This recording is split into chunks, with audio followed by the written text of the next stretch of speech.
দুর্নীতি তদন্ত করতে গিয়ে ক্ষোভের মুখে সরকারি আধিকারিকরা। বসিরহাট ২ নম্বর ব্লকের শ্রীনগর মাতিয়া পঞ্চায়েতের ঘটনা। পঞ্চায়েত প্রধানের স্বামীর বিরুদ্ধে রাস্তা সংস্কারের টাকা আত্মসাতের অভিযোগ উঠছে। ৮ লক্ষ টাকা আত্মসাৎ এর অভিযোগ পঞ্চায়েতের স্বামী এবং পঞ্চায়েত সদস্যের বিরুদ্ধে। আর সেই ঘটনারই তদন্ত করতে এসে গ্রামবাসীদের ক্ষোভের মুখে পড়লেন সরকারি আধিকারিকরা। কত কল এখানে গ্রামে আছে, তাহলে একটা যে কোনো কল দেখিয়ে দিলেই আপনি কি ওটা কি রশিদের বাড়ির কল হলো না? তাহলে আপনি রশিদের বাড়ি কি কল দেখতে পেয়েছেন? না, ব্যাস মিটে গেল। পেয়েছেন আপনি রশিদের বাড়ি কল?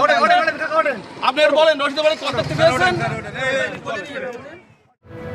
আর এবার মালদার মোথাবাড়ির ছবি দেখাবো, যেখানে তৃণমূল কর্মীকে কুপিয়ে খুনের ঘটনা ঘটলো। খুনের অভিযোগ কংগ্রেস নেতার ভাই এবং তার দলবলের বিরুদ্ধে। মোথাবাড়ির তৃণমূল কর্মী নাসির উদ্দিন আহমেদকে কুপিয়ে খুন করা হলো। শুক্রবার রাতে ইফতাবাজার এলাকায় ওষুধ কিনতে যান তিনি এবং সেই সময় তার উপর হামলা চালানো হয়।